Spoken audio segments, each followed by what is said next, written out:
and we would ask Prof. Ansa to give us an opening prayer. Reverend Prof. Ansa, sorry. Let's share a word of prayer. Father, we bless your holiness and your majesty this afternoon.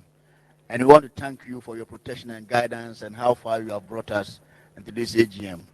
At this time, as we have met at Aspra to discuss issues affecting us, we pray that your spirit will lead us, especially because Father, guide him to be able to impart the knowledge that he has unto us. That through our contribution, Father, we shall all learn to the glory and honor of your name. Lead us through the. Thank you very much, Reverend Prof. Charles Ansa. So, my name is Pauline, and I'm going to moderate the CPD this morning in Aspra. On our program, we have a welcome report from our leaders. Then we'll have the CPD section, an open forum, and then we'll have, if there are any AOBs to discuss, we discuss it, then we'll close the program. So it's quite a short program if we are going to go by our time. So without wasting much time, I'd like to call on the president of Aspra, Professor Isaac Ayensu, to give us a welcoming address. Please let's give it up to him. Thank you very much, Pauline.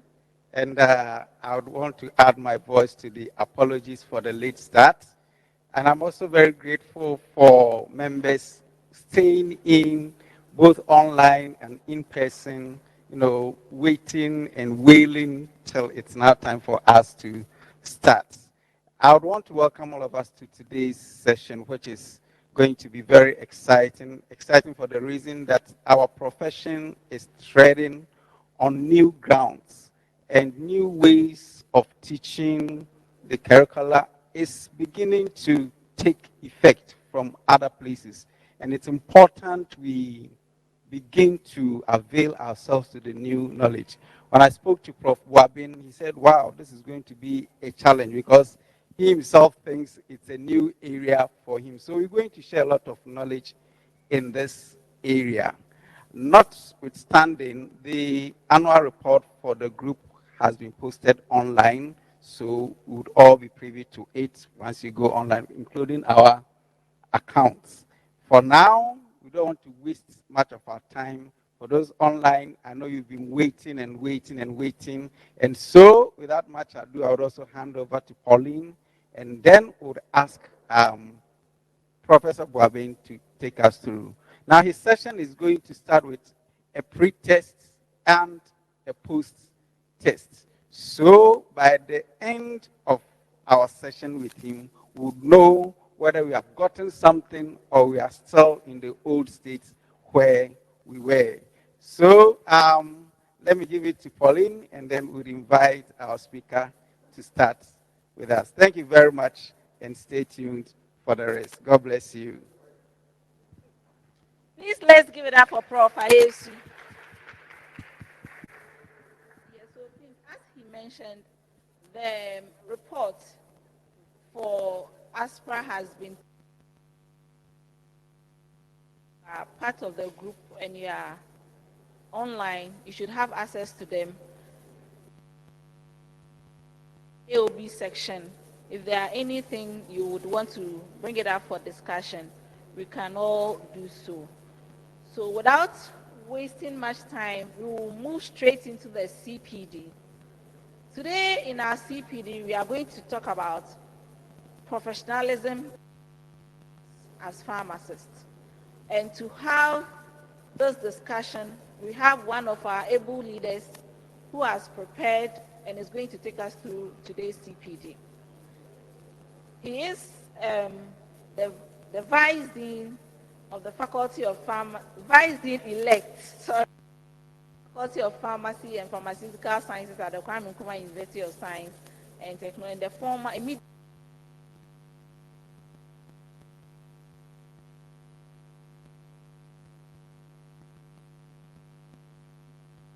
Professor Kwame Ondebuaben. Thank you very much, Pauline. And colleagues, welcome to this section. Can I have the slides, please? You know, uh, good. Um, the topic that I am going to deal with is on new insights. I think you please highlight the topic for me because that's the topic for discussion. So the previous slide, all right, for the benefit of our colleagues who are online. All right, so new on pedagogy and curriculum. That's quite a mouthful. All right. So, like Pauline said, for us in academia, this is our professional practice. And I know that, well, I cannot claim to be an expert in this area. So I am just going to facilitate the section. And I'm going to lead us into a discussion on that, on what we can do, all right, to improve on the quality of the work that we do so that it will reflect on our products. So the outline, next slide. Next slide, please. Right. So I'll talk briefly about a background which I am very grateful to Professor Yensu and the team that he put together. They did a very, very, very nice synopsis, which was very helpful. So I'll pick some points in there, all right, and talk about background and what society is expecting from us. Societal expectation of the knowledge base and the competencies of the products, that what they call it, we are producing. I don't want to take for granted that I know that there are a lot of senior people here. In fact, there are very able people here who could have actually done a better work than me. And I think that it would be an opportunity also to take their thoughts and learn from them. But I also know that, there are also, young guys in there. Some may not, this is a big word, pedagogy. All right, so we want to look at some definitions, and then next slide, please. All right, next slide, previous slide. All right, I'm just talking to the outline. Okay, the need for this discussion. Okay, now the healthcare infrastructure industry is rapidly evolving. Okay, so that I can control the slides. All right, thank you very much. Excellent. Okay, so just about the background, we have seen technological advancement, all right, and then also there is a changing scope in the practice, which require that the methods that we use in teaching or training, we also refine it so that our students would have the requisite knowledge, all right, that comes with the expectation of the practice. Okay, so pharmacy educators are required to train and produce practice-ready pharmacists. This is a conversation wherever you pass, all right, that everybody is talking about. Even in our AGM, we had, something on that. So the purpose of this discussion is to update ourselves, all right, or get into a discussion, all right, on current trends in pharmacy education, and then train the requisite pharmaceutical workforce, all right. That is our professional, all right, to meet the needs of industry. And when I say industry, I'm not only talking about the pharmaceutical. When I talk about pharmaceutical industry, it's all encompassing, whether in every aspect and area of practice. We are supposed to train, all right, the people to provide them with a foundation so they can develop themselves, and then for service, all right, in the industry. Right. So I was just talking about the need. So the need for this discussion, all right? So the healthcare and pharmaceutical industry is rapidly evolving. New things are coming all the time. We are in it's a very dynamic area that we find ourselves. So if we continue to do the things that we are doing the same old way, we will not be able to produce, graduates, all right, that will be able to meet society and industry needs. So we need to know what is happening and how we can improve, on what is happening. All right. So, and then our products, who are the practitioners, all right, they also have to be equipped and expand their horizon to be relevant. That's very important, to be relevant in meeting industry and societal needs. And this includes strengthening the foundational science knowledge. The pharmacy is both science and practice. And the foundation, the science foundation, is extremely important. But how do we, train our students in that area, translate into the applied science, and the other soft skills, to be able to be relevant wherever they find themselves in any area of practice. Okay?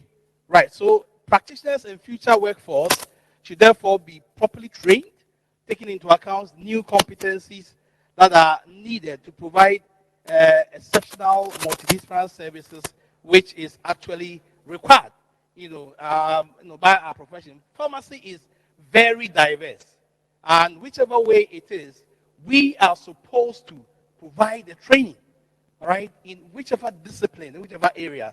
So we have to have the right pedagogical approach. That's a mouthful, you know.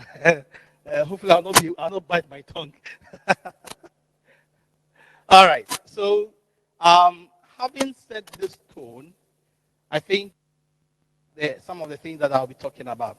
So let's first talk about some definitions. Pedagogy. No, I'm almost biting my tongue when I say it. But basically, it's method of teaching, all right, an academic subject or theoretical concept, all right? How we go about it, teaching, so that we'll be able to achieve learning. We'll be able to get that information to our students, all right? So that's pedagogy, method of teaching an academic subject or theoretical concept. So for students to, what do you call it? For students understanding, to achieve learning. And when we talk about curricula, all right, curricula is more of an adjective, all right, relating to a course of study, related to a course of study, including practical experiences, laboratory, etc., etc. So you realize that, as part of GTech requirements, whatever program that we are running, we are supposed to produce the curricula, all right, and the way we will go about in delivering, so that the learning, all right, outcomes expected, would be achieved. Okay, so now, so the work that was given to me by Prof. Yensu and team, and I want to congratulate them. They did a very good job in putting this together.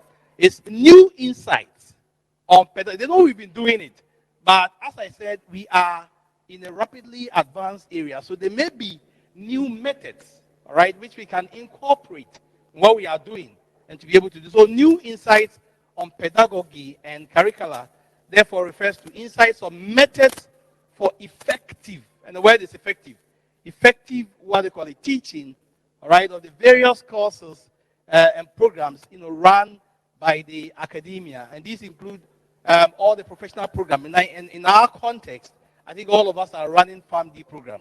All right, so how do we go about it? What kind of curriculum, what do you call it, should we have? And how should we go about it in training so that, the basic competencies required, are achieved? And then also when it comes to the various professional courses, advanced professional courses, postgraduate programs, etc., I think it also applies. All right. Now, but before I move on, when I was giving this topic, this is what I started reflecting on. We've all been, somebody says that in tree, penina obinye bida. So we've all been students before, and we've all had experiences, on various teaching styles, and methods. And sometimes we meet and we crack jokes, about it. But we've also been impacted by, some of the teachers that we encountered who were really very, very good, and they made significant impact. And I believe that is the reason why some of us, developed the interest. There have been times where, you go to classroom and lecture notes are being dictated, form of pedagogy, all right? Sometimes, there was this complaint that sometimes some of the notes are grandfather notes, not updated, etc. But we have also seen a lot of significant improvement and interesting insights and approaches. Times where there were, and I guess that came with exposure, all right? People started teaching with point presentations, using videos is a form of pedagogy, all right, to illustrate and explain the concepts, the theory, the principles, that we want the students to learn, all right? But as I said, we are in a rapidly changing, system or society. So, we should be able to know what they call it, the various new methods. So and then some of us have also been exposed, and again, all of us have been exposed. All right, so we have observed and also experienced different pedagogical approaches. All right, I think all of us have experienced different approaches in teaching. Okay, sometimes we have adapted some of them, and we have actually used them, in our teaching. And I guess that in systems, I'm happy that Professor Jerry is here. I'm sure you're going to give me some support, where there are systems for assessment, whether by peers or students. They're able to give us feedback, right, on the approaches that we are using and where we need to, what they call it, improve. All right. Okay. Good. So in our development as scholars, in the academia. Okay. Now also you also look at curricula, and then you look at the evolution that has taken place, in pharmacy education, all based on what societal needs and what is relevant at any point in time. All right. In the beginning, in our country, we started with certificate program where we needed to train dispensers, and the key word in there is patient safety. So training them, to be able to understand and read prescriptions and to be able to dispense. At that time, that was the issue. So the pedagogical approaches was there to train them into very good dispensers. All right.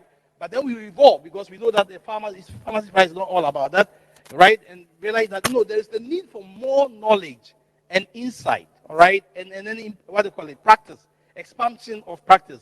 So certificate to diploma programs, all right? And then to BSc programs. And I'm sure at each point in time, when you get into any of these programs, you look back and say, oh, now we are actually in the real thing. And then further evolution, all right, BFAM. And I was part of the BFAM, what do you call it, moment, where we had BFAM horns. So we graduated with BFAM horns. And yet still, we realized that there were still some gaps, all right, and knowledge evolution. So in other areas, they move on from there to MFAM to be able to meet the changing needs of society, all right. In some places started, MSc, clinical pharmacy, what do you call it, programs, that 1 year intensive program. Still, gaps were identified. There's still more evolution. Some places started MFARM in the UK, for example, PharmD in the US. And now, in spite of, so PharmD basically is what? We believe that PharmD will be able to fill in the gaps and give us the graduate that, we need, to be able to, what do you call it, practice the way we want to see pharmacy practice. Yet still, society is asking for more, all right? That there may be the need, to have, so I'm talking about evolution of curricula, all right? So there may be the need, perhaps to have some programs, and I think I heard the thematic speaker, mentioning some of them. Joint PharmD MBA, and it's happening in some of the US institutions, and I think we are seeing impact. Joint PharmD MPH, in some places it's PharmD stroke PhD, PharmD stroke administration, etc., etc. Whatever the program is, there's the need to have the requisite curricula that goes about it, and the pedagogical skill, all right, in delivering that so that the course objective, would be achieved. All right? So, basically, if you look at pharmacy education now, contextualize it, it involves the study of this way. All right? We need a foundation, which is health and pharmaceutical sciences, and then translating to what they call it, patient care. I mean, and we're developing the pharmacist as a healthcare, what they call it, professional. All right? You need that solid science, background. There were some discussions. Some of the science is too much. Let's take some of them away. But then I know that in some of the U.S. schools, they go and then they come back. Because that science foundation also develop the student in a way that makes the person broad-minded and able to take in, other, knowledge areas, and move on. So if you look at what they call it, the pharmacy education, in the past the focus was on the product, but now it's competence. So PharmD educational programs all over the world, all right, doctoral pharmacy educational programs are not classified, all right? I mean, the training is like that. It develops you to have the minimum or the basic competency, all right, that makes you fit to practice, all right? So you either have it, all right, and in some places, the pass mark actually is 80%, all right, so that it means that you have the competencies. Perhaps we here thinking about it, all right, okay. So the focus now is on competency-based, patient-centered, and outcomes-driven, all right. So what kind of pedagogical approaches do we have to adapt or use to achieve this objective so that the products that we are training would actually have this, all right? And society, can actually attest to that. So curricula in most schools are based on, if we contextualize it in our system, very strong scientific foundations, and I am all for that. Leave anything out because these, foundation is very, very, very important because pharmacy is both science and practice. All right. So you need a strong, background in chemistry, extremely important, physiology. So what do you call it? Health and pharmaceutical sciences, or medical and pharmaceutical sciences. So chemistry, physiology, anatomy, pathology, microbiology, analytical and medicinal chemistry. Then we can come to the pharmaceutical sciences. All right, pharmaceutics, pharmacology, pharmacognosy, biotechnology, immunology, and all of that. Now, this is the foundation that the program sits on. And in many areas, these are the foundational courses, all right? Either first, second year, or first, second, third year, et cetera, et cetera. And as we move on, we begin to bring in the other areas that start molding, all right, the product into a health professional, all right? So we bring in, what they call it, the areas of the applied sciences, and then the courses on pharmacotherapy. Because it's skill-based, there are also some other social science-related courses. So when I hear people saying that, the pharmacy program is skewed, what do you call it, more to hospital, it's not entirely true. All right? Yeah, it's not entirely true because there are other important, areas which is form part of this thing in developing what is those social sciences, so courses, applied sciences, course pharmacotherapy, and patient care, and what they call it, which normally is usually system based, all right, and many institutions are now using. So that is one of the new pedagogical approaches, all right. Some institutions to be able to achieve the objective of that training a competency, what they call it, based product, all right, using integrated learning approaches. And some also interprofessional because the health professional is trained to work in teams, all right? So interprofessional, which means that there are other important soft skills like communication, all right, emotional intelligence, etc., all right? These are all important subject areas which should form part of the curricula that we are having so that we'll be able to train the students and get, the kind of products, that we are looking for. And then there is also public health.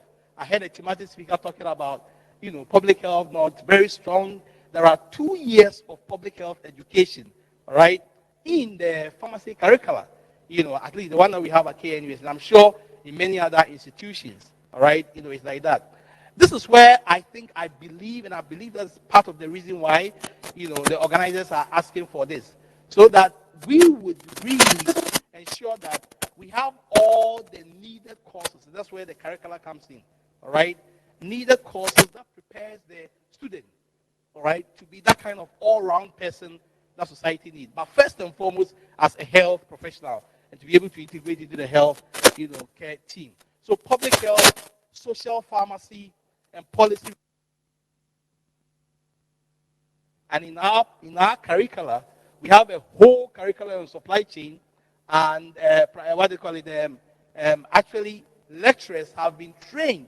Lecturers from all backgrounds have been trained to be able to provide that kind of training, to use the right pedagogical approach, right, to train the students in supply chain management. There are also courses. These are some of the unique courses and the differences between the B Farm and what they call it, the PharmD, pharmacoeconomics, pharmacoepidemiology as an extension of the public health, and these are also related to, what they call it, social pharmacy and policy issues. All right, and then traditional and alternative medicine. The interesting thing is that because the program is competency based, there's a lot of practice component. All right, also built into the curricula. So that in all of these, there are also experiential, what they call it, or laboratory. Even if you come to the foundation sciences, there are laboratory components which enables the students, part of the pedagogy, enables the students to really appreciate the relevance of the things that they are learning and how to contribute into their overall training. Perhaps what we have to do is to be able to break it down as part of the pedagogy. Break it down for the students to be able to appreciate that what I'm doing is not abstract, but it has relevance, all right, into the training that I'm being trained, all right, for this thing. There are also ICT, and I've put it in red because I think it's also one of the areas where we also need to revise or evolve. We're talking about e-pharmacy concept and all of that. This has to be incorporated in our ICT, program. So perhaps that's one of the new areas. Then we all have languages, including sign language. All right. I don't know about the other schools, but in KNUST, all the professional training programs are learning about sign language so that they'll be able to communicate and meet the health needs of all kinds of practitioners, including the deaf. You know, um, and then communication skills, one of the courses, that are taught. So you realize that the FAMD curricula also, because we are talking about, curricula and then the approach in delivery, the curricula have a strong emphasis on experiential learning with practitioners' involvement. That's also another key component, all right? Much as we have, members in academia, we are also working with our colleagues in industry, all right? Whether in hospital or wherever, to be able to help in molding our students, all right, to get the right kind of, what they call it, knowledge and skill and competency, all right, to be ready or fit for market. Having said this, all right, if what we are doing, there are gaps, that is where we need to look at and think about possible revision to be able to achieve, what they call it, this. So, pedagogical approaches for pharmacotherapy based or should be case-based or problem-based. And here I was expecting either Prof. Combien or Mr. Amaliba to be here, because he has actually done some courses, in that so that he can also add, to the discussion that we are having. These are the things that actually helps people to really have a better appreciation and understanding, all right, when pharmacotherapy is actually taught, right, with critical thinking skills, problem, what they call it, learning how to solve problems, etc., etc. So if we are not doing that, it's something that we need to really start thinking about it. And there are ways of doing that. Now, what are some of the factors that may impact on pedagogy and promotion, of learning or achieving, the outcomes of interest? And here I must confess, I'm confessing to Professor Jaren, those days when you were assessing us and you were actually assessing us on the learning environment, some of us were very angry. But it's extremely important. Learning environment can actually be created. It's part of this thing, all right? How to be able to create the atmosphere or the environment that actually promote learning. It's part of the learning environment. I agree that when it comes to the classroom and the setting and things like that, maybe we can't do anything about it. But that is where management also come in, because that is important. The way we want to teach, we need to be able to have that kind of environment, to be able to do what we want to do, all right, so that our students can actually learn. Then the mode of teaching or communication of the instruction is very important. Now we have very large classes, and we have to have an innovative way of engaging them so that otherwise, we realize that, if our approach is all about standing before, like some of the old methods that were being used, reading notes or train and things like that, students may be sitting at the back and they may not pay attention, what is going on. But the learning should be said that, the teaching style should be said that students have to be engaged. And we have to think about, when it comes to the discussion phase, think about what are some of the practical ways we can engage our students and deal with such large numbers, which is actually challenging. And then the mode of assessment is also very, very important. Assessment has to be done in such a way that it helps the students to learn. Sometimes, you know, the base programs, all right? The mode of assessment, as I said, you are training critically, all right? You are training them to be able to synthesize or put thoughts together.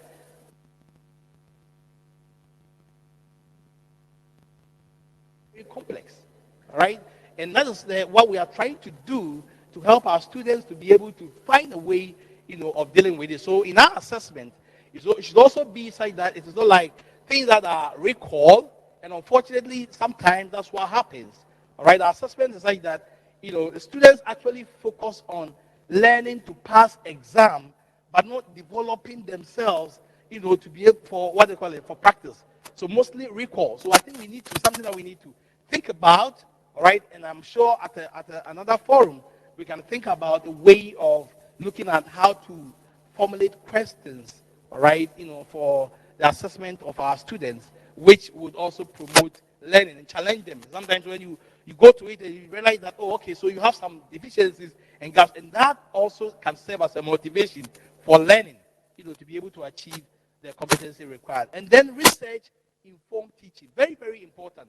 That is a distinction, and again, I remember, and I'm very happy that, I have some of my seniors, very, very seniors, are here. Professor, he sits on UAPC, and then you ask you, what's the difference between all right, the teacher is just interested in what? But then the lecturer uses his or her research to inform teaching. So it's much more impactful, all right, in the area. So that also helps even when it comes to curricular revision and all of that, because you're able to know the areas where the gaps are and why the gaps are also there. So these are very important factors, for pedagogy. All right. And then now let's talk about some of the new insights which I chanced what they call it to learn, and that was a learning experience for me as well. Prof, thank you very much for the opportunity. All right, so there is one of the acronyms that I use is ST, what they call it, QD, STQD. Now these days, and in competency-based, all right, you move away from facilitator-directed, what they call it, teaching or learning, talking about pedagogy, or active learning, where the student play an active role in it. Because trust me, there is so much information out there. Professor Google, all right, is very, very well informed, and so much information out there that if what they call it, you want students to depend on what you give them, sometimes they may even expose you that you are not even very well informed and things like that. But if you're able to challenge students and help them, guide them, to learn, all right?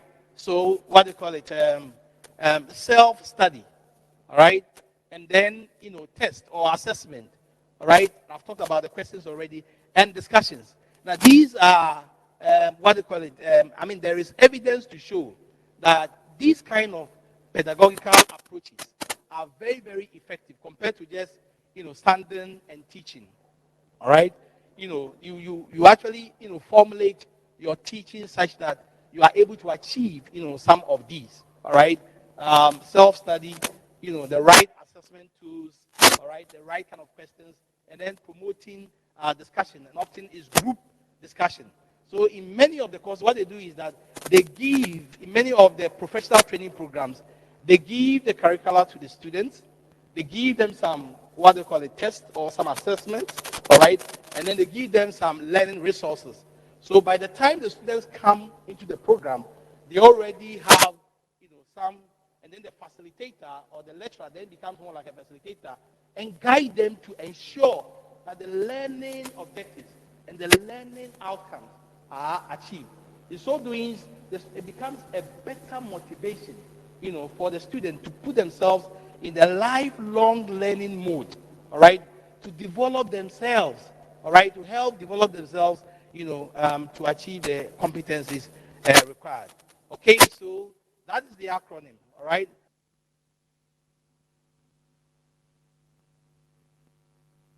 That promotes learning, all right? The question, the nature, and the type of questions, I've talked about it, already. And then discussions that, and these are some strategies that are also very much used in adult learning, and it's been shown to be very, very effective, especially dealing with large numbers like that. So we can put them in groups, have the group discussion before they come to the class. You facilitate, and later on probably can give them group assignments, etc. And that even also helps enhances other skills like writing skills, presentation skills, which is all part of the training, that we are training. Other methods, co-learning or collaborative learning strategies, part of the, pedagogy. These are all, students directed or students led, active learning, facilities or guides, all right, in doing that. I'm not saying that in so doing, the lecturer or will not be doing his work. It's part of your work. Not be doing his work as well, providing instruction, in teaching. All right, it's all part of doing it and doing it in such a way that the competencies required, are achieved. Such that if you are assessed, all right, you are confident that you'll be able to what they call it, make the mark, whether by students or by peers or by whatever. Okay. Now, then we also have team-based learning. Very important for professional students, especially health professional students, because you are learning to work with teams, work with what they call it. Those are some of the new pedagogy dimensions in the Farm D program and other professional what they call it programs, the specialists what they call it programs, etc., etc. All right, you learn to work in teams, work with your own colleagues, all right, and then work with other members of the healthcare team, all right. One of the methods of interprofessional education, and then we also have problem-based learning strategy. You have talked about that, and I wish our colleagues were here because there's a whole module, on that. And I think maybe at the right time we should also, that would be a way, right? Okay. And then we have community-based projects, all right? Putting the people in community-based projects. Very interesting. I chanced on students from college, not university students, from Howard College in the U.S. And as part of the curricula, they were supposed to have a travel abroad experience and to travel in an area, where there is a problem with environmental degradation, all right? So they learn at first hand, what the issues are, all right? Discuss, have interactions with members of the community, about the issues and the problems and possible solutions. And then they put together, their thoughts and they write a report on it, all right? This is a fantastic, learning. And even me, I was able to learn so much from these undergraduate, students, and I think these are some of the, what they call it, the new, insights. All right? Good. Okay. It's unfortunate that, this cannot be seen. But there's something called spices. It's a model. All right? It's a model, one of the pedagogical methods, all right, of training, all right, health professional students, all right, pharmacy, nursing, etc., etc. And please get to know this acronym, because you will find that, I have a question, on that. Spices. And I like it because spices, something to spice, your teaching methods or your teaching, approaches, spices. So the S is student-centered. That's very important. All right? Universities are asked to run student-centered what? Programs. All right? Pharmacists are trained as what? Patient-oriented. All right? The people who are going to, what they're going to get your end service. We are training the students. So student-centered, what we can do to help these raw materials, refine them and develop them, to get the kind of competencies, that are, what they call it, required. All right? So the S stands for student-centered learning, as against the traditional one, which is teacher-centered what? Training, all right, or teaching. And don't get me wrong, all right, it's important to have a fine balance, but to tilt more, all right, to be able to promote active learning, tilt more towards what they call it, the spices. All right? You need to really blend, but tilt more towards the spices. So you see that some equilibrium should be achieved, but it should be tilted towards more. And then P of the spices is problem-based learning.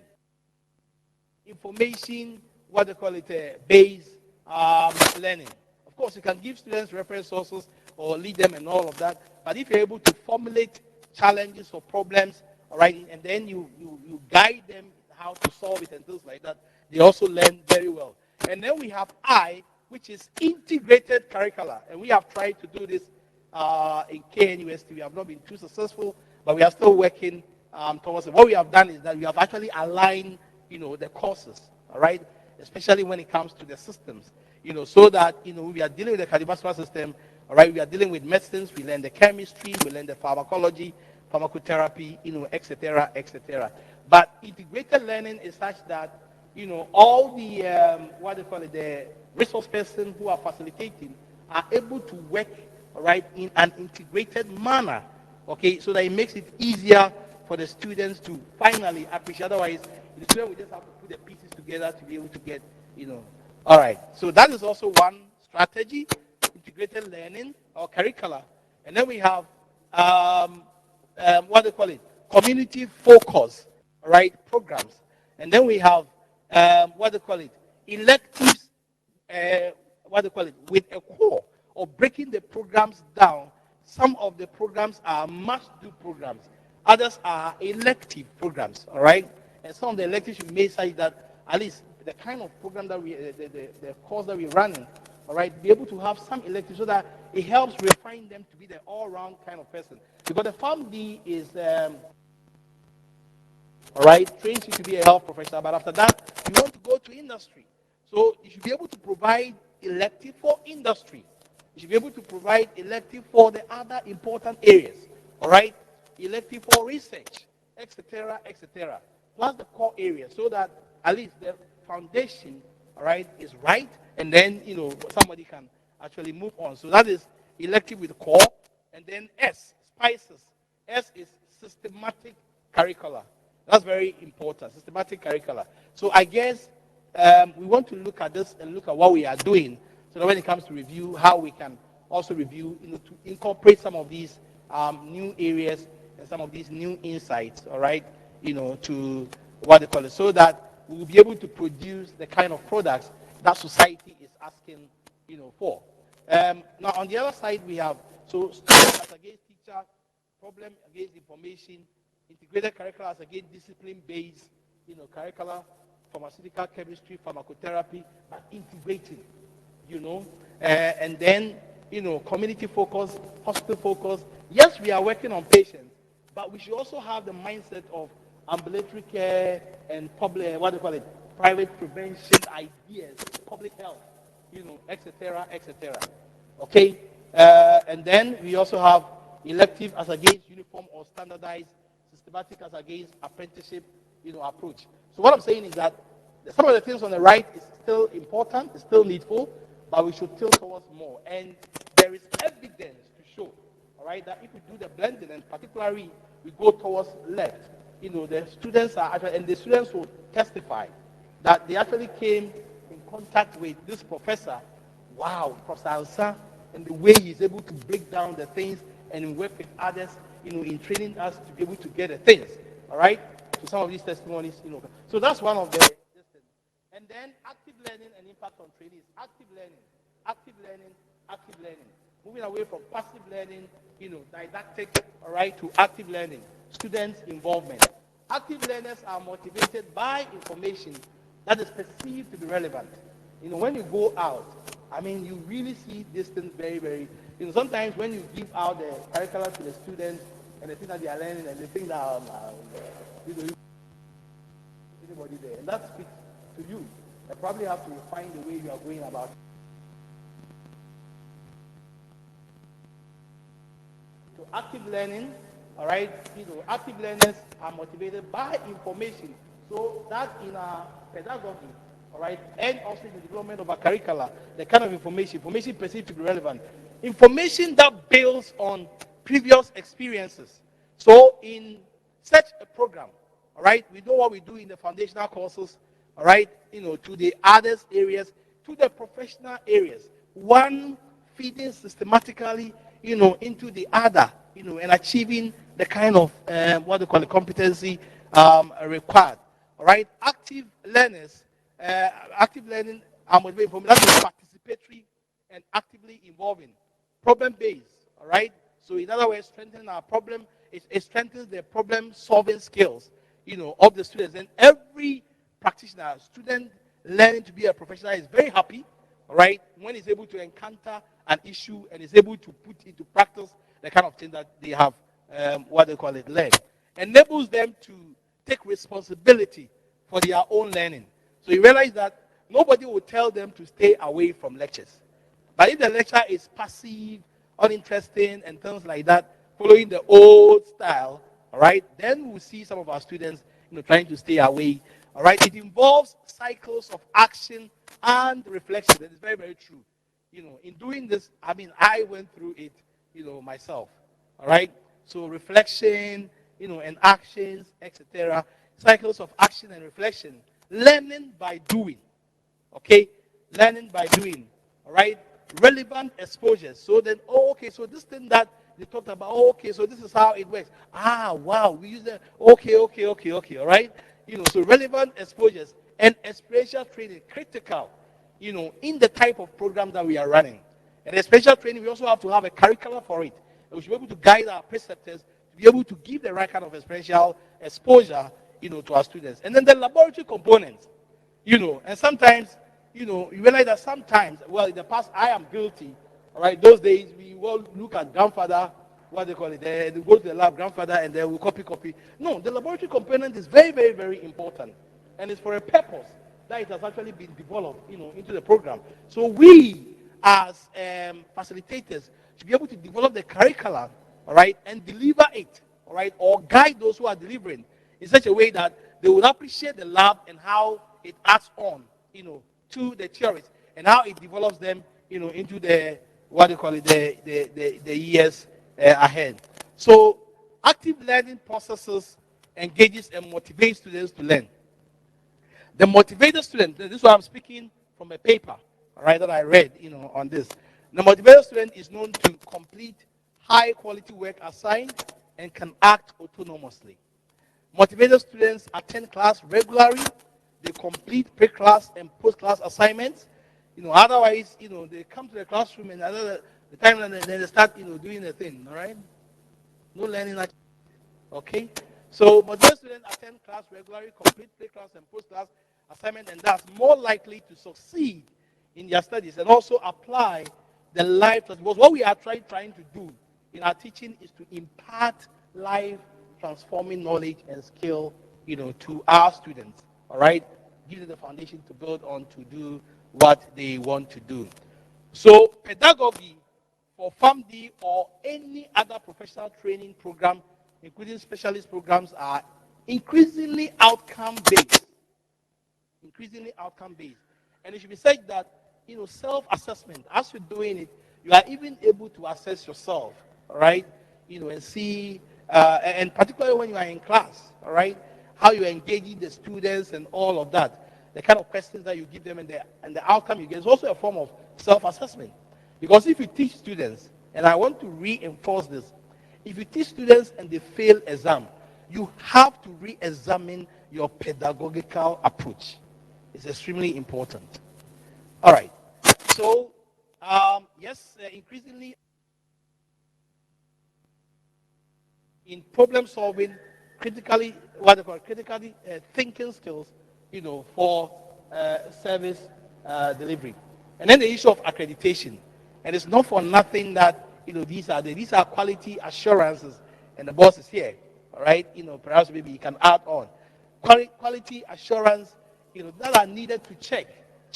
Okay, I want to run this program. I want to. These are the what they call it core subjects. These are the expected outcome. Check. What kind of curriculum do you have, to achieve that? Does it meet the requirements of, what they call it? And accreditation are in several fronts. All right, we have the GTEC, all right, Tertiary Education Council, all right, and then we have the regulator.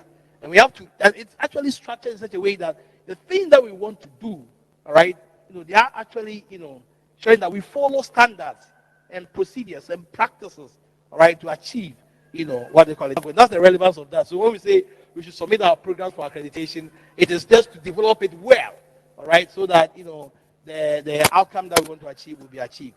So accreditation criteria for academic and health regulators have been reviewed, and this is very true. All right, this is very true. Sometimes when they come, everybody is hot. All right, but that is their work, and they have to show that the curricula is well developed, and they have some of all of these important, practical areas, and then the mode of delivery. They actually, check on all of this, the pedagogical approach. All right, so accreditation criteria for academic and healthcare have been reviewed to ensure that one, graduates can acquire and apply, knowledge and skill, be able to analyze complex solutions. What are the kind of programs that we are running? All right, develop lifelong learning skills and be able to learn independently, learn in groups, all right, in teams, all right. The move is to ensure that curricula are designed to take into account societal and industry need. So sometimes some of the questions that are being asked are very legitimate, and working through, people have started, asking, okay, so are the products being trained from KNUST the same as University of Ghana, the same as Central University? We have to come to a point where, all right, because we are actually doing the same thing, training a kind of a health care professional to be able to address or meet societal needs, provide, optimal pharmaceutical services that if it's in the industry, all right, to be able to provide that kind of what they call it, support, and over there as well, all right, so that the movies ensure curricula are designed to take into account certain industry needs, so modern educational theory and research to promote active and deep what they call it, learning. So pharmacy educators have to redesign, sorry about the spelling error, redesign or review curricula to be delivered by more learner-centered approaches. And I think I've shared, some of the, what they call it, the methods, to achieve that, more learner-centered approaches. And I'm not saying that we should do away completely with the traditional methods. But sometimes there is that tendency, when we hear new thing, we want to throw away the old thing, but we need to have a blend. But there are ways that we can do it to be more effective. And we should always look at the outcomes. It is not for this and that, before you actually start teaching, all right, you give the course objectives and expected learning, outcome. There's a very good reason for that. All right, so the pedagogical approaches I've talked about, all right, require that we, the educators, adapt, all right, to the role of content deliverer, we adapt from the role of content deliverer or teachers, all right, to that of learning architect and facilitator of learning, all right, so that, we would direct our students, or even if we are teaching our students to ensure that they learn, all right, they learn the things that they have to learn, to be able to prepare them. And as I said, I am just facilitating these discussions. I know that there are a lot of very experienced people in these areas. Some are online, some are here, and I'll be happy that they can contribute to the discussion. So I thank you very much for the audience. I welcome comments. I welcome contributions. I welcome comments. I welcome contributions. And if there are any questions, all right, I am able to, if I am not, I have the big people. The high table is very powerful. They'll be able to help me address them. Thank you very much. Thank you.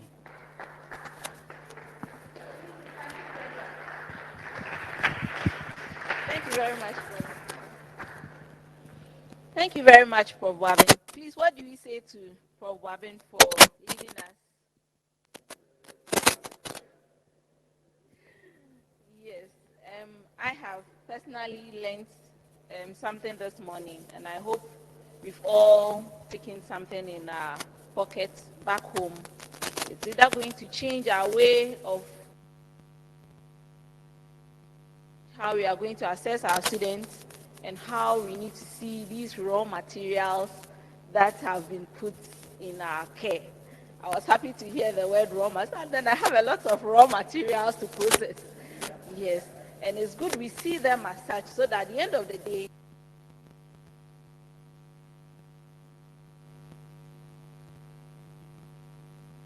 hear of stories where an engineer, a professor was traveling, and he got to the airport and he heard that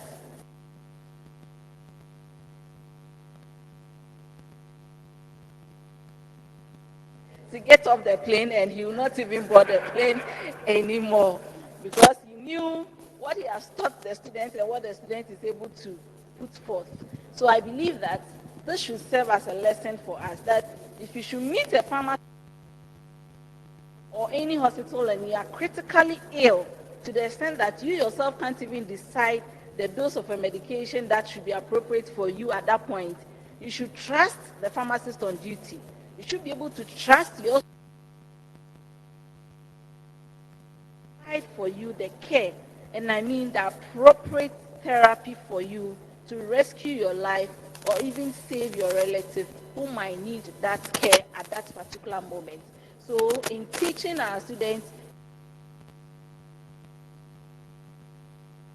back of our mind, so that at the end of the day they come out refined, whole professional, be able to give back wherever they find themselves and then enlighten our profession. We have an open forum. But before we go on, I would like to introduce some important personalities we have in our midst who are also going to help us in the open forum discussion and then give us their treasured um,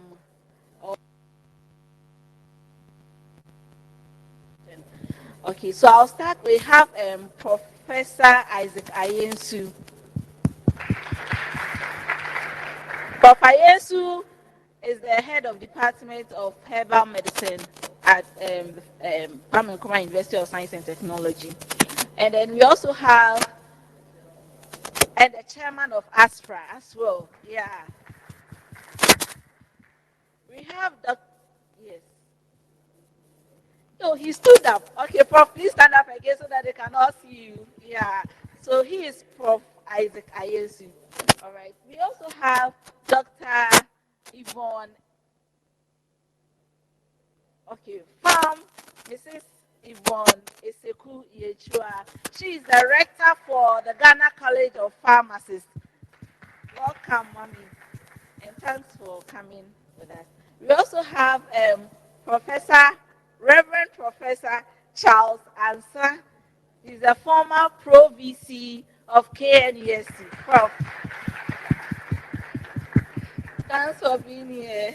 Yes, your teacher, then my teacher.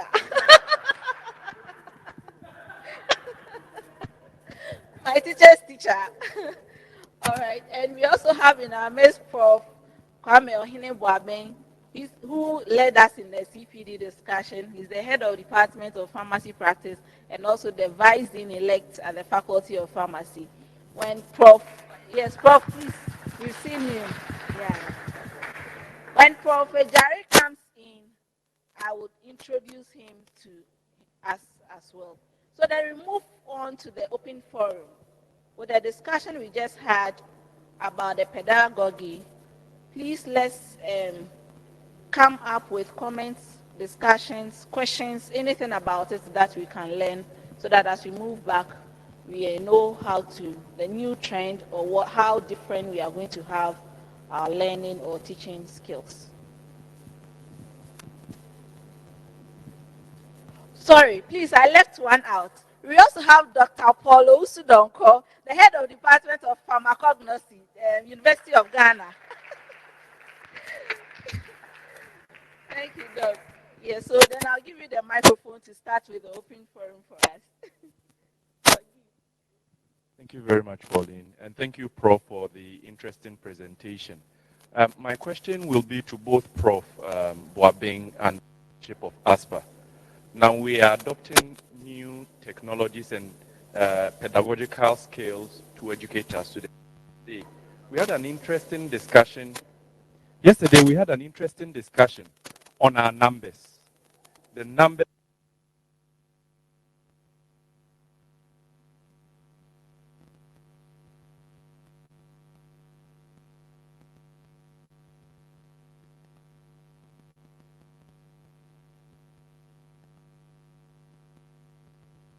pedagogical approaches we do have currently, including structures we have now, to ensure that the products we are coming. What is our position as Aspra on the numbers that are going on in our institutions? Thank you very much. Thank you, Dr. Usudonko. So, Thank you very much. I am also very much concerned about that. And I want to add having sites for a special training. Because sometimes you go there and you see that the students are getting crowded, in there and may not even help with, very good, what they call it, exposure, and training.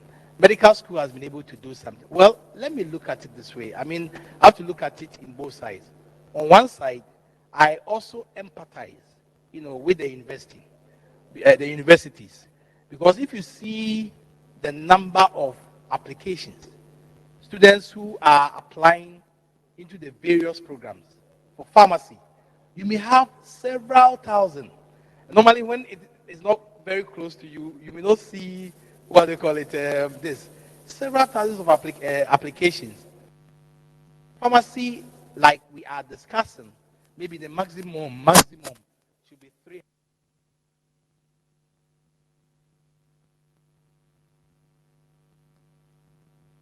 Also look at the psyche, the psychology. I mean, if the student has gotten, not that the person has not qualified, though, he's gotten a qualification. So that brings down the cut point. So maybe somebody who has had aggregate 7 or 8, who should be able to get into pharmacy. He has to go into biochemistry or biological sciences and all of that. And you see the pressure, on the families. But that's on one side. The other side is what you talked about, and you actually hit, because facilities available. We're talking about practicals, all right? What are the infrastructure, that the schools, even with the best of school, what kind of infrastructure do they have for such large numbers? Of course, we can think about technology, simulation, and all of that. But yet, we still have to put them in smaller groups. And if you put students in groups beyond 10, all right, sometimes it does not even promote, active learning. So that is something that we need to really strongly think about. Medical school has done something, and they come up with a cap, based on the resources that we have, including the and all of that, So we want to, go, what do you call it? Maybe the maximum we can take, in spite of all the pressure and the force and the protocols, the privacy, former privacy is here, so he can tell you sometimes they run away. So they want to go with maybe 250 or maximum 300. And I think pharmacy is adopting. I was at the college board meeting when this issue came up, because all of us, the toll on us is also something else when it comes to assessment. Because in some of these things that I'm talking about, sometimes you have to give the students cases, not just MCQs. And if you want to do MCQs, you have to do it in such a way that it promotes active learning. And if you're not careful, then the writing skills of the student. So my boss, the provost of the college, led a discussion on that. And I think a position paper was written on how we can actually control, much as we agree that, we should be able to train them. These are manpower. You understand? These are human, what they call a resource.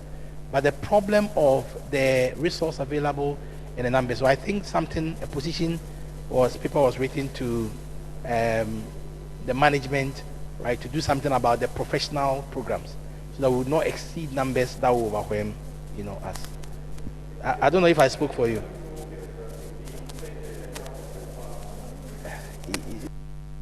These are tricky.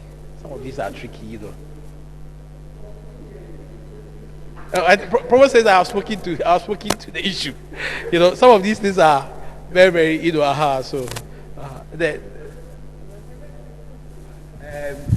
Just a little bit to add. You see, the numbers, if you are thinking that the numbers will come down, it won't happen. It won't happen because our population is increasing.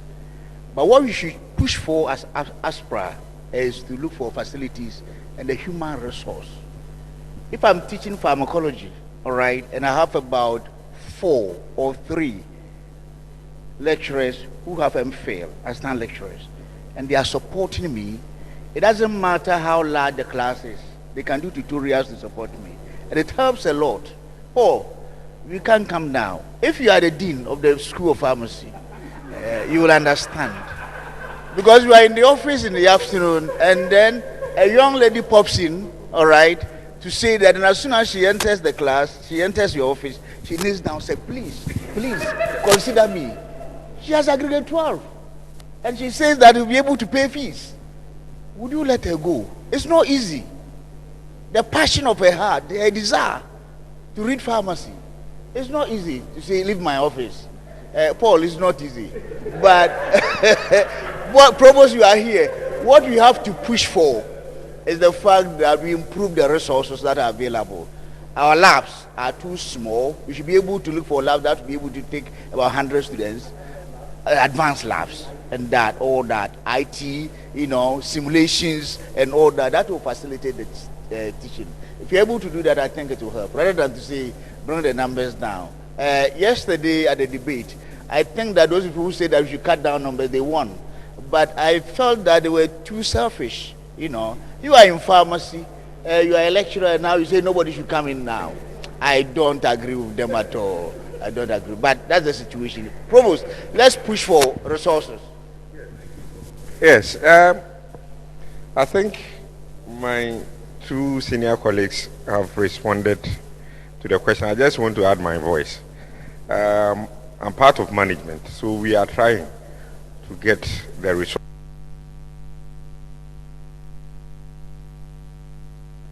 So we are trying to get more of the fee paying, government subvention. No, we don't have government subvention. It's only, if you are aware, it's just our compensation.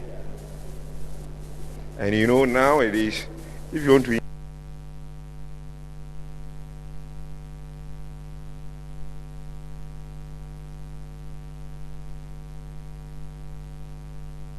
that we are also happy, I can talk about KNUST, to have one of our own as the chief executive of the university. So we are trying to get the best that we can in terms of resources, staff, and when we get the clearance.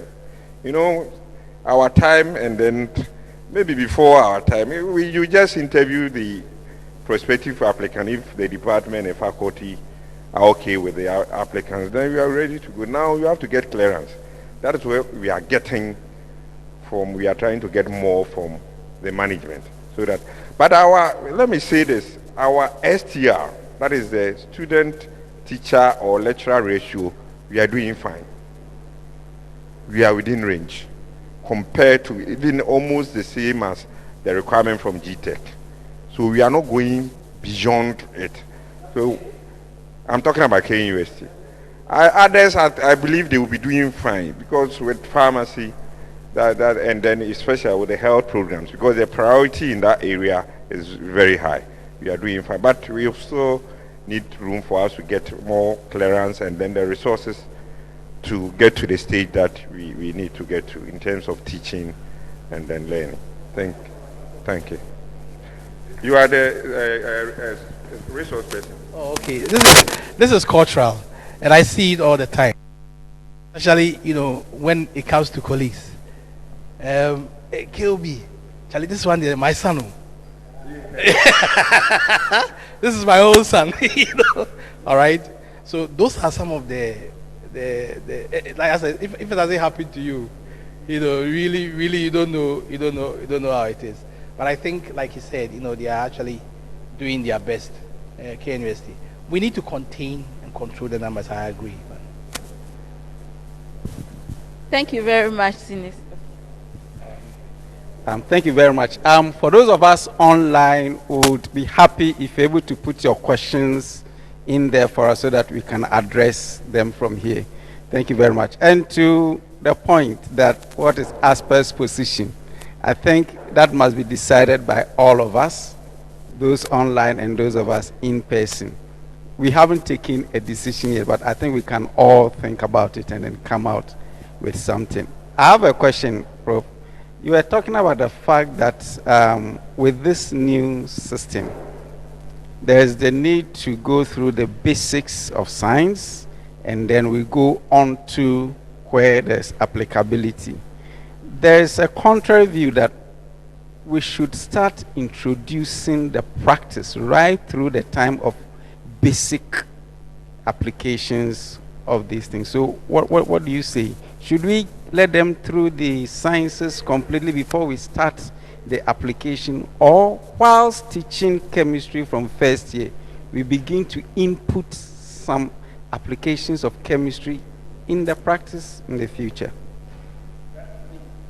Maybe you have answered the question, but I am actually a supporter of strengthening the science foundation. It's very, very important, because it also makes the person very what they call it, because that actually prepares the person very well, for the challenges ahead. Remember, the Mansanity was talking about the rigor of the training and all of that.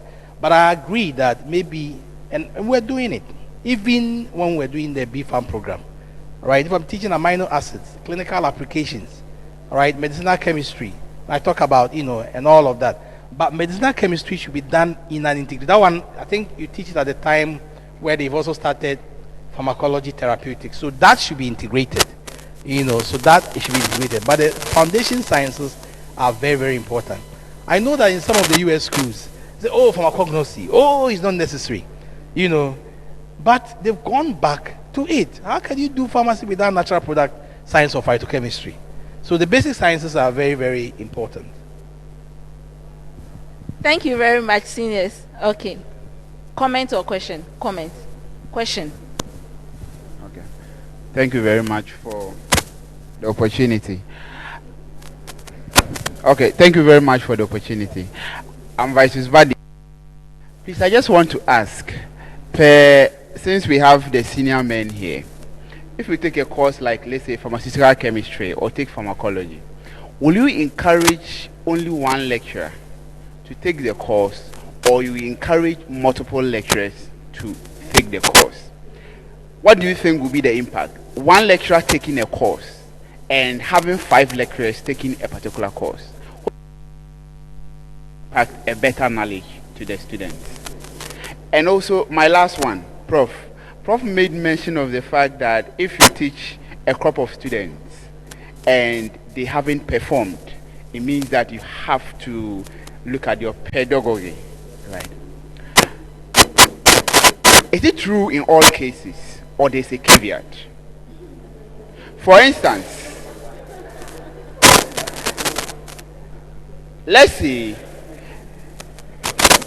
a particular group of lecturers, 5 lecturers, took a particular course for, let's say, FAMD students. When they were in 3rd year, they did well, maybe 2 trails. Now the same crop of lecturers have taken a particular group of students again. And instead of 2 students failing, you are having over 56 students failing. It is the same method of teaching they have used. What will we say? Are we saying that the method has changed, or maybe the level of understanding has changed? Prof, please help us. Please, I hope we had his questions. It's 2. Prof will take the first one. Team teaching has a lot of advantages. Let me talk about letting one lecturer teach. It has many disadvantages.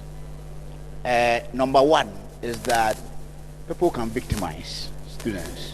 All right, we about it, but there could be lecturers who victimize female students. We don't want that to happen. Okay, we don't want us. That's why we don't want to give you full access to the course, and it's in your bosom, and you do what you like with the subject. Apart from that, when we are doing team teaching, we take a lot of things into consideration. The topics are many. For instance, if you are teaching physiology, and we know that he's a cardiovascular man from his background, right from undergraduate, the man is a cardiovascular man, okay? Then why would you not give him or her that area of physiology to teach? That's what we do. So we take your background into consideration before we assign you the topic, and I think it helps. You will agree with me that if you are given a new topic altogether, that is not your area, your competence in teaching will never be compared to somebody who has taught the thing over the years. Sometimes if I go to the classroom on particular topics, I don't even need to take my PowerPoint notes. I know what to say because I've done it over 20 years, over 30 years. Okay, so that is why we do team teaching. I think that should be encouraged. Sometimes it becomes overwhelming when the teachers are too many anyway. When they are 5, 6, then the students become confused. But 3, 4, I think would help, and I think that should be encouraged. Before I sit down, let me say something. Those days when you are a teacher or you are a lecturer, and you begin to hide things from students, the idea that I'm going to bring this into the examination is gone. And I support Kwame fully when he said that if you are teaching and your students are not passing, then we have to ask yourself. In my master's program abroad, you are going to have a mid-semester or something examination, continuous assessment. And the lecturer gave us 400 MCQs to guide us in our learning process. You were just talking about it. So you had the questions, and you read to a point. You use the questions to guide you to, attempt to answer the questions. You went to the examination, and he has selected 150 out of the 400. Ghana man, I will score. If you give me the questions, I will score. So most of us did very well. And then one day I went to the office to have coffee with him, and I asked him, Prof, how come, is that the way you examine here, that you give the questions to the students? Also, Charles, don't worry. We have competencies, and we expect outcomes. I would wish, as a lecturer, that everybody gets 100%. Is that okay? I would wish. It's my desire that everybody will get 100%. Is that okay? So sometimes when we are teaching, give the students some questions to reflect on. It's very, very important. When we have finished a topic, why would you not give them, for instance, 20 MCQs to reflect them, to guide them in their study? At a point, stop and give them an essay question to guide them in their studies. It helps a lot. It helps a lot. Let's make sure that they pass. There are outcomes and there are competencies that you want to achieve. Let's make sure that they achieve them. Last but not the least, that will be my contribution. When you are teaching, it doesn't matter if they are in the first year or second year. Let me tell you that if you are teaching physiology in the first year and you don't give applications in pharmacy, very, very boring. Very boring. So from time to time, you have to expose the student that, you'll come back to this later. But in pharmacy, for instance, we use that or that. And you see how they are excited to listen to you. That's very, very important. So let us go in there with practical examples, even right from the first day as they are first years. Thank you very much. I may come back. There is a lot to talk about. I'll come back. Thank you very much, Prof. Daniel. Yes. On the issue of multiple teaching, I think if we are not limited by resources in position or getting staff, the best approach is that Professor Boabin said it. The teaching that we are supposed to do is supposed to be informed by our research. And we do research in an area. So pharmacology, CNS, the person is a specialist in that area. It's not all pharma, but if you are not having, for instance, the newly established universities, I'm talking about even both public and private, we don't have the luxury to hire more. But one person may be teaching. It may not be the best. So I think that is and in medicine, they do it. Infections or infectious area or diseases. Somebody is in the department of medicine. And the person cannot say that I'm a guru in all the areas. So that is the ideal situation. We should be striving to that level. And then in terms of teaching and then the outcomes, I think Reverend said it. We should be interested in the competencies that your students have been able to develop. And I'm happy when my students are getting more A's. But I think some of you, how you experience the whole thing, don't repeat. That is advice. Don't repeat the same thing. It's not good.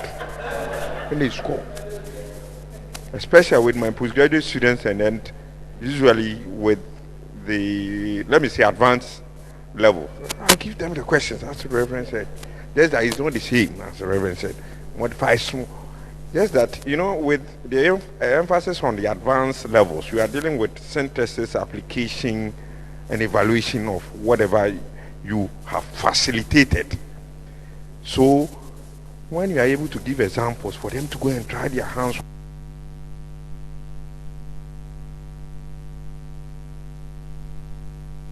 400 questions, the lecturer doesn't need to even come to the class again. Because if you're able to ask the various competencies, they will be able to apply it or say it to the lecturer. That is the essence of it. So I believe we are change persons. Thank you. You know, I want to give a practical scenario about teaching students, instead of lecturers teaching students, and that student failing or whatever. All right, and sometimes we tag students as weak students. All right, in the number of years that I've served as a lecturer, I have seen some of these people who have been tagged, and they get opportunity to get into an area where they are exposed to proper, appropriate pedagogical skills, and these guys tend to be one of the finest. So it is very true that if you are training students and they are failing, I think they're speaking to that already. All right, then check the way you are going about it. Perhaps you have not been able to help them to appreciate or understand, all right, the concept that you are teaching. We need to be able to help break it down for them to appreciate it. Daniel. Thank you very much. Where we talked about spices, I think with the E, we are looking at electives with core. So when students have gone through the electives with core, I know KNUST is doing that.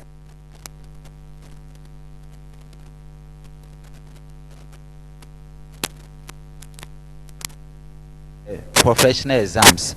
Then if I'm a student, in that case, whilst going through the electives, I'll still be limited and then focus on what the professional exams will entail. So what is the role of Aspra in the examination of the student at the professional level, so that if we are part of the examining board, we influence the kind of questions that are asked, so we can give the students options. So right from the start, if you are going to your electives, then you know that, okay, I have the core to respond to, but I will have to focus on the electives during the professional exam. So you pay attention to these things. Instead of looking at the whole, so you have to get into the main criteria, law and ethics, and then clinical aspects. So you are going in one area. What is the role of ASPA in this? Yes, thank you. Thank you. I will start, and then Prof will come in. So I think your question is in twofold, because in the context of the discussion that we had, when you teach in an area, you have to assess in the area. So you cannot, so if you have the courses developed such that you have core and elective areas, you have to have assessment for the core and elective areas to reflect the learning to achieve the competence. You have competences for the elective, you develop curriculum for that. Same for the core, and you do that. But I think the other context is, and I think you are practicalizing it. All right, like you go through a program, all right, and then you go through residency, all right, or internship, and then you come, and then the questions have been set in all the areas. What is the role of ASPA? is that the question? All right, so maybe I would suggest that it is about time that we don't see ourselves as lecturers and standing outside, all right, and leave the work, for the others.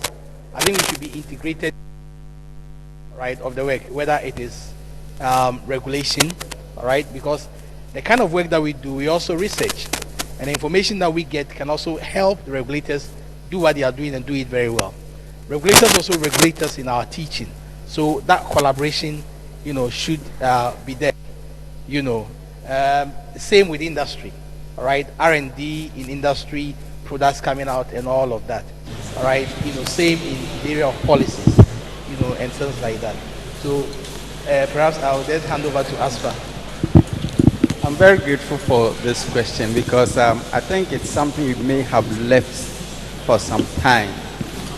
With experiences from herbal medicine, I realized that we needed to get in touch with the industry, we needed to get in touch with authority, the regulators, and all that. And it's been very, very smooth in that area. And I believe the pharmacy area, we could also go that way. We haven't started, but I think we need to get there because it is Aspra people who are setting the questions. All right, so we should have an influence in what kind of questions are set. Thank you very much. Thank you very much, Prof. Ayensu. Please, we would like to have some of the comments from those online. Okay. Then we move on to take one question whilst we get ready for those online. Okay, my name is Victor, and my question is based on the importance. We've talked about these, our teaching methods, on the content presented to the students and how this content is presented to them. But I want to know, I'm speaking from the perspective of the students. Have we time that includes the time period of study, the time period for the delivery of a course? Are these all? Do we have a mechanism in place to get feedback from the students? Because we want to see from the students. Do we have a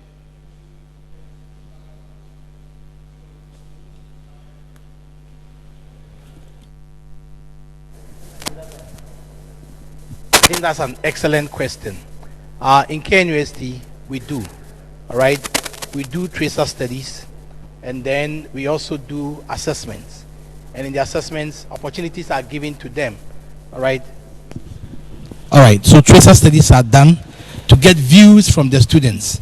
The issue of time, the issue of content, the issue of how packed the thing is, all right? It is actually one of the, you see, we have the quality assurance and planning units. And in fact, there are policies on that, to be able to get that information. Because as I said, the programs has to be student-centered. So we need to really, appreciate the views and the thoughts of the students. Much the same way, the teachers themselves, we are also encouraged, all right, to also listen to us. So we have a tutorial system, all right, maybe listen to our students and our student concerns and our problems. And sometimes when we are considering exams, sometimes it's quite interesting. At the faculty board, some of these issues come up. And we get to know some of the things that the students, for example, we get to know the students think that they are loaded too. They don't have social life. Too much, pharmacy, too much. Then the success. That's why. That's.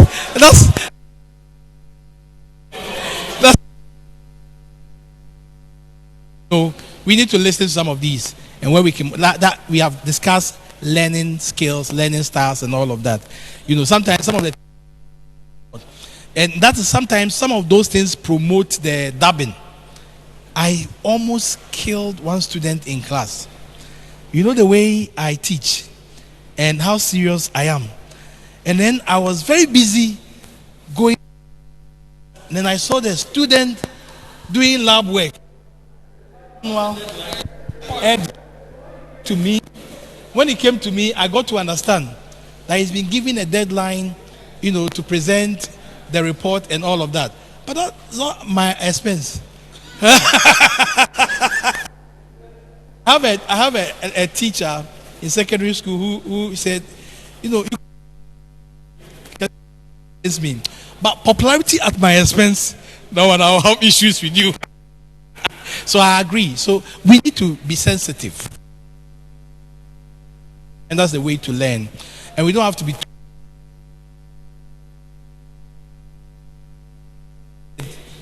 of the lecturers. Time of professional exams and the early stages of miss them from school. Them at professional exam. You come and them as society. You them a council.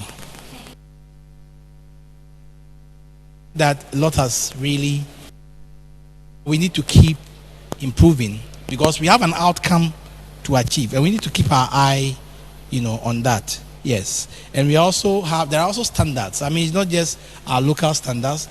There are international standards. I didn't talk about it. We need to aim at really, what they call it, boast that most of the students that have passed through our hands, when they get the opportunity to get, they do, in spite of all the limitations, you know. And we need to do more. Yeah. Yeah. A comment or question? Comment on what? Something small on what Prof. Babin mentioned. I think we should also see when he came, the first thing he said is he's a facilitator. And that's, I think, how we should also see lecturing, as we are facilitators now. In pedagogy, if you study it, realize that if you are a lecturer, you're a facilitator. So it's more of you are sharing experiences, and then the person at the receiving end can also share. So I can be wrong, and the student should be able to come and tell me, oh, based on the new research coming out, this has changed. This was being used for this particular condition, but today it is no longer being used. This was contraindicated, but now it's no longer a contraindication. So you realize that if it happens that way, then we all can learn. And it's a never-ending process. So today, my facilitator is giving me more knowledge, but tomorrow I may be the one presenting more knowledge. And that is why sometimes presentations and all that are also important, such that the students also get the opportunity to bring out what they have researched, and then we'll move on from there. And with, I think, the workload, I don't know if it has helped or it didn't help, because I also feel that the workload helps you to, in a way, multitask and be also okay in the future. I realize a lot of pharmacists are able to excel in every industry they find themselves. And you realize it's coming from a certain heart. In school, you are under so much pressure. 24 hours or 48 hours for lab submission of your lab report. You have to learn for the next day's quiz and all that. If you're able to meet it, then when you come out, probably doing locum in one facility is not enough. You can do locum in one facility in the morning. In the afternoon, the person is somewhere else. And then maybe daytime, the person is a rep. Like, you realize then, in a way, it helped. I don't know. That's what I'm saying. With that aspect, I don't know if it came to help us or it didn't help us. So maybe we can also discuss further. Yes, thank you. My question is to the leadership of Aspra. I know in the universities, when you are appointed as a junior faculty, you are assigned a mentor. And the mentor will guide you through the days, the years that you are there, even to your promotion. Is it from the various campuses to also have groups within Aspra? So if I'm in pharmacognosy, within Aspra we have groups when the pharmacognosy groups can meet. So I can meet Paul, I can meet all those in UHAS, the campuses. The pharmacology in UDS and KNUSC can also come together. Is it possible for us to facilitate this in order to build mentorship and capacity? So this is the leadership. Thank you very much. You are UCC. Yes, it started. We've started this. So pharmaceutical chemistry from UCC is coming to Pharmaceutical Chemistry KNUST for that mentorship. So we're going to extend it to all the various areas. So it's already started. Thank you very much. Thank you very much for the various contributions, questions, and comments. Now we have this from our colleagues online. Prof. Patrick Amwatin says, there are innovative ways to manage the numbers.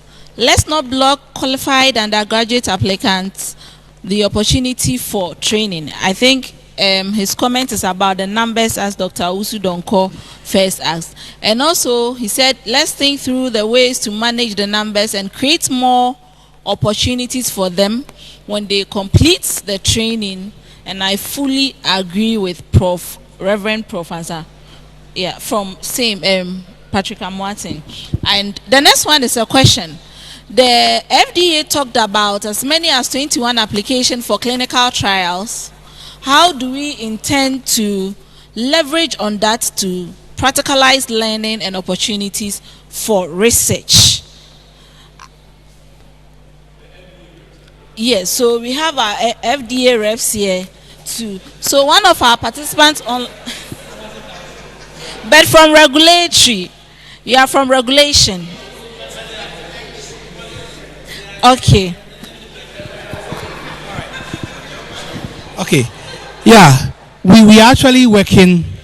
We're actually working with FDA. They are actually also helping to develop our capacity in the area of clinical trials pharmacovigilance. Some of us have been trained, and we have inbuilt in our curricula when it comes to pharmacoepidemiology, for example, medication safety and drug development. We have actually incorporated that, in our training. And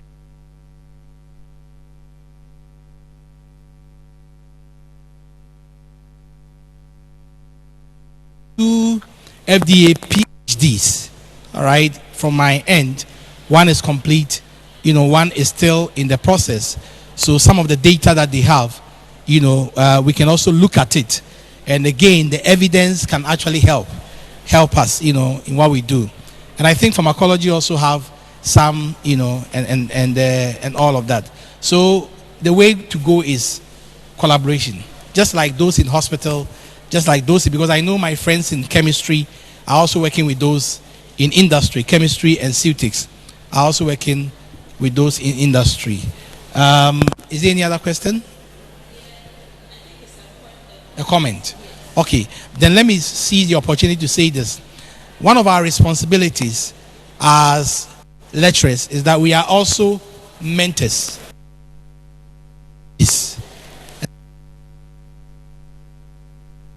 In our students, because some of them is probably some other issues that they have, or probably their learning style, and all of that. And I've seen some of them who have really transformed, and they are doing it.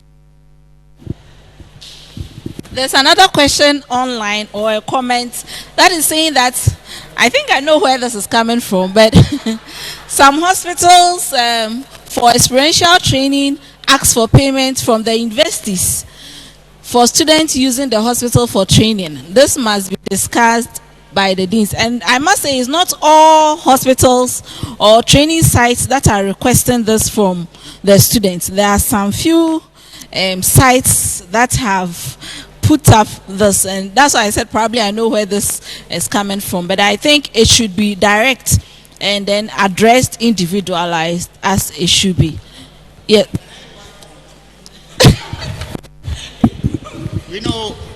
We formed the Dean's Forum at a time when I was a dean. And one of the objectives was this. Number one, we wanted the training in all the pharmacy institutions to be harmonized, so that it didn't matter if you want to Central or you want to UDS or whatever, the competencies will be the same. That's the first thing. Now you see the pharmacy schools are too many now, and to get better training for your people, there's a tendency for you to induce the preceptors so that they will look after your students well. I think this must be stopped. So as we are going back, let's tell our deans to meet and then see how they can contact those preceptors and see how, if you have to normalize it, then you normalize it for everybody. And if there should be a schedule of students meeting the preceptors, then we also have to arrange that so that everything becomes uniform, rather than, you know, today you go here, it's different, tomorrow you go here, the preceptors say they are not looking after you because, you know, it's not good enough. It's not good. Thank you. Dr. Usudo. Thank you, Prof. So I have two comments. One, counsel to all of us, and the second would be my question. I think our mental health as lecturers is something we are going to have to take seriously.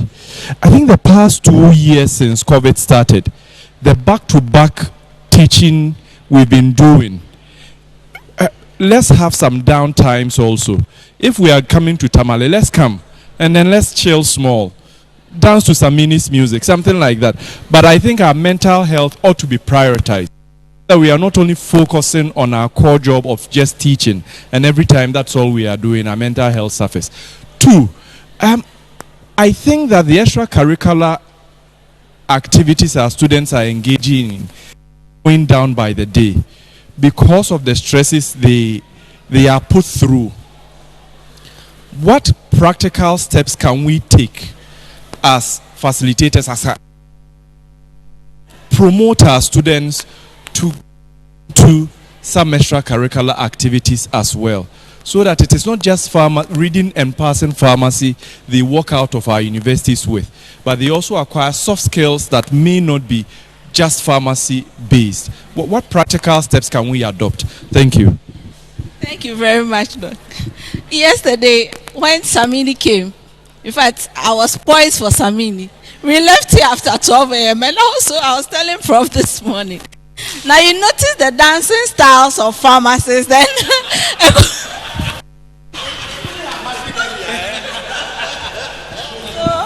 someone standing close by was like, pharmacist. All you know is jumping, jumping, jumping.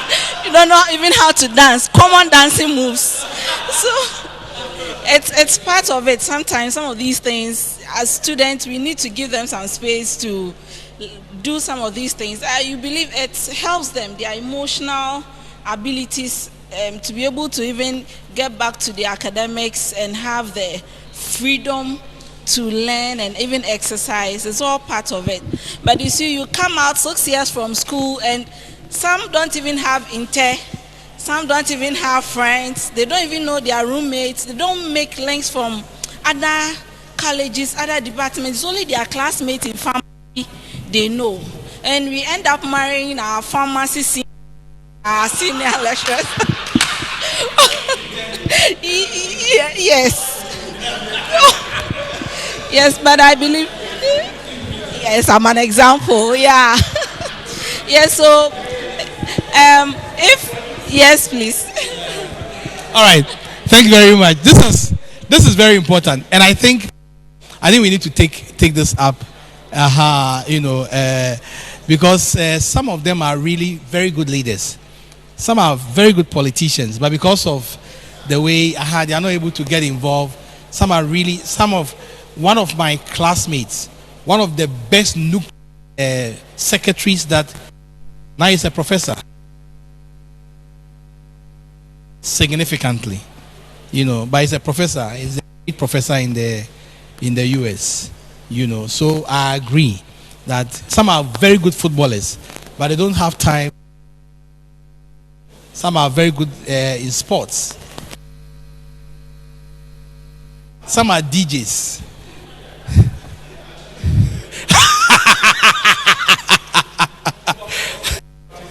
So it's something that, for me, if you ask me, I went through the same thing like you. So Paul says, I think I could have learned how to dance Adwa and things, but I don't know how to do it. So Pauline is right. In giving my closing remarks, I would want to say that all the issues that have been raised, we have taken them into consideration. So the executive body would meet and then we'll be bringing out some of these issues, especially the mentorship, the extracurricular activities. All these we'll be bringing them back to you. The CPD that we've had here will not be the end. We are going to continue every quarter. So we'll be bringing the CPDs to all of us. So be ready to, partake. We have very interesting topics lined up for the rest of the year. So would want you to be coming to our meetings in person and then online, virtual as well. On that note, we want to say a big thank you. Let me give it to the MC to help us go through this. So we'll call on Abna to help us with a vote of thanks.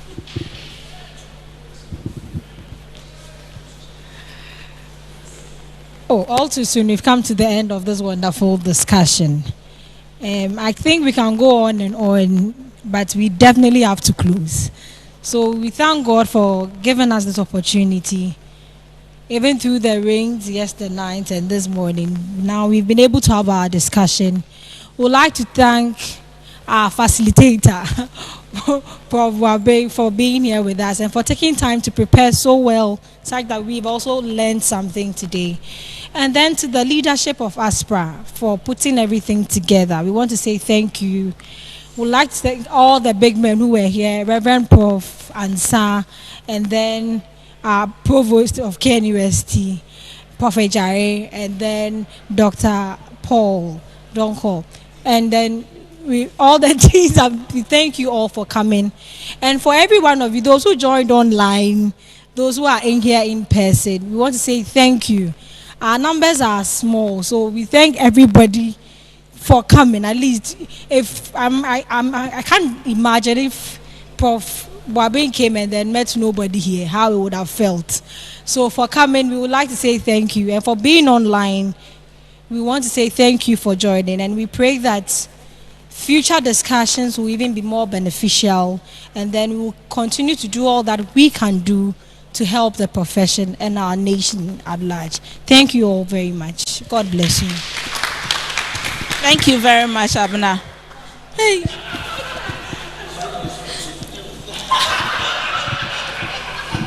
Abna, you see, as part of the extracurricular things Dr. Usudonko was talking about, she looks more beautiful now.